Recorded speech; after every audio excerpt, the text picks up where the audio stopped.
Hi friends. So I've been making these tags that are made out of tea stained recipe cards, and I've had some scrapbook paper that I tore these images out of. It was all one big sheet, and I just randomly tore them out, and I'm going to tear them a little bit tighter as I make these embellishments. I may use these as tags, otherwise my only plan is to tuck them into a junk journal. So what I've been doing is inking the edges of the images and adhering them to the back, and also adding a little sentiment. I got this baggie in Happy Mail, and I'm using up all my scraps. It's so much more fun to use them than to hoard them, I've been finding. Do not be afraid to use all of your scraps. Here are a few of the tags that I made, and here's how I made them. Okay, so I have a few tea stain cards here that I did a few weeks ago. I'm just trying to use them up. And I also have some images here from my scrapbook paper. I'm just going to choose, I do believe I'm going to choose, well, here's going to be my word. I just randomly grabbed it. So I'm going to use this one because I think it'll be kind of cute like this. So I'm just going to tear it a little bit more carefully than I did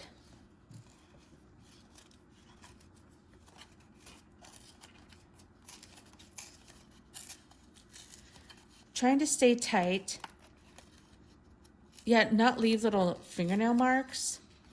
You know what I mean? I'm gonna fold it, try to tear it all away because I don't want this white. Do you see that whiteness? I mean, that's okay depending on the project that you're using, but this is the way that I want to do it because I'm not putting it like on a whitish background.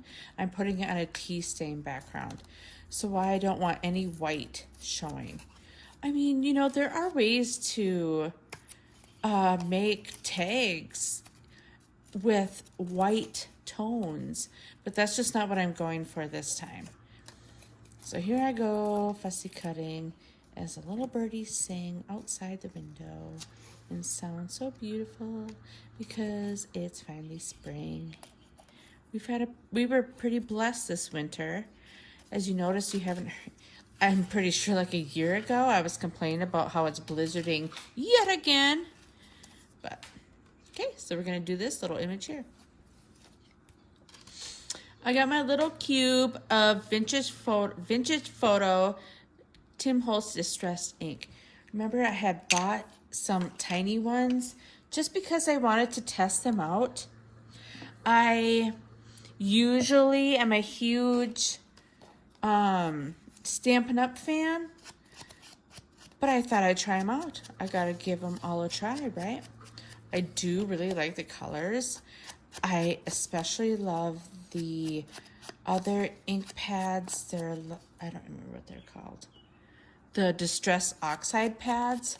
Love them!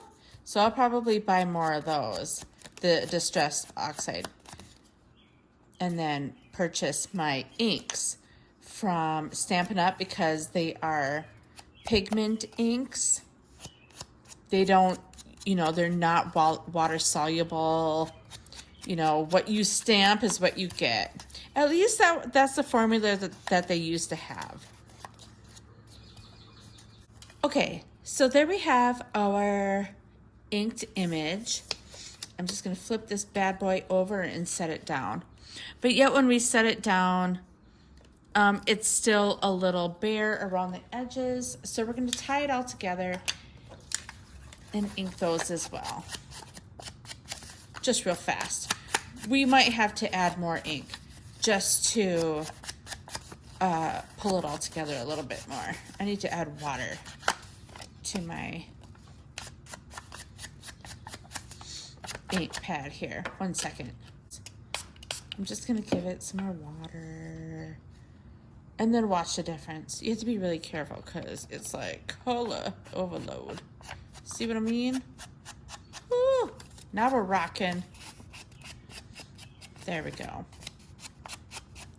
They're such small cubes that they don't hold their ink very well. You know, it dries out really easily.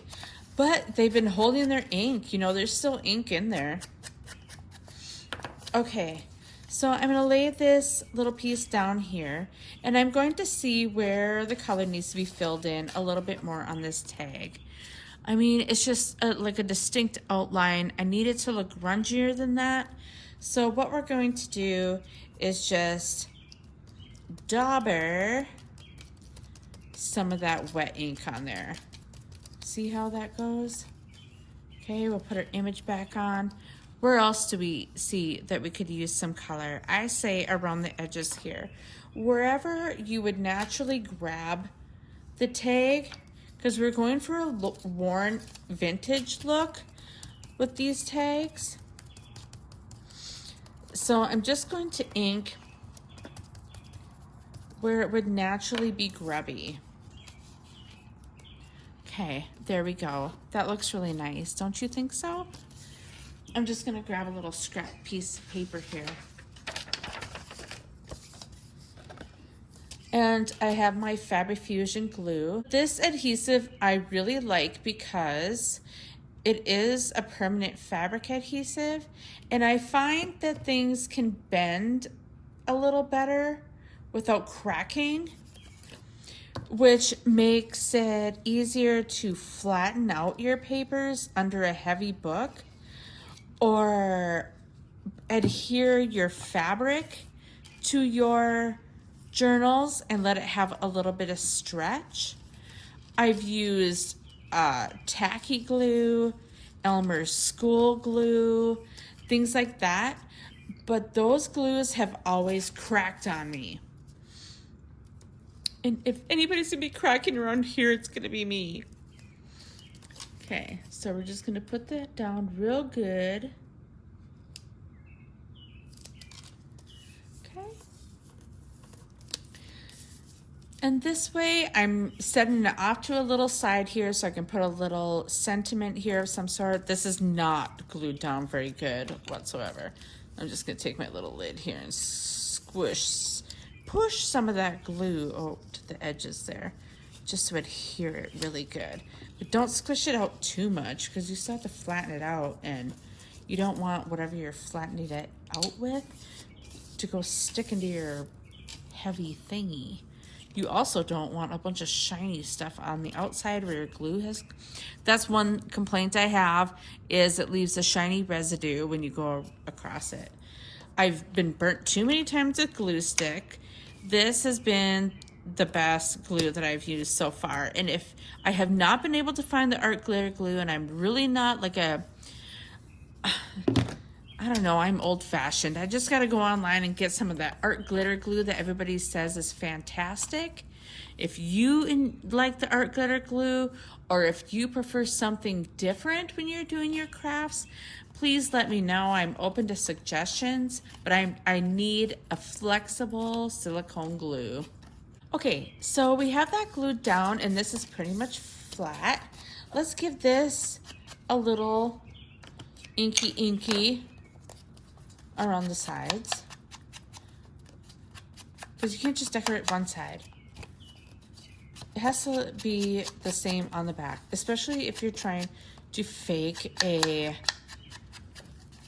vintage look, worn, handled. You have to do both sides. There. Okay, so let's take one of these cute little stickers that I got in my Happy Mail. And the best place to put it, you can do it like this, you can do it like this, you can do it like this, you can put it wherever you want. It's your creation after all. You put it wherever you please. And this is where I please, is right across the stems at the bottom. You can see the root. This is just like visual filler. So I'm going to cover that visual filler and give you something to look at. There we go. Typically, I would use another adhesive of some sort to put that down, but these are pretty darn sticky. And, you know, just over the years, you can tell what's going to hold and what isn't. And in my experience, this is going to hold for quite some time, especially when it's going to be preserved in a journal, kept flat, you know, kept held together. Isn't that pretty? Now you can add other sentiments, you know, all the way down here. I'll probably add a ribbon of some sort. Here's some journaling on the back, just for those days where you don't have much to say. That usually is what happens in the wintertime, but here comes summer, so we're gonna need some full page stuff. Well, let me show you what I have here now. I have 4 pieces. Aren't they pretty? I hope you enjoyed my video. Please comment if you have any suggestions or if you have any ideas of things that I could add to these tags of mine. Like and subscribe to my channel, and I'll see you in my next video. Bye.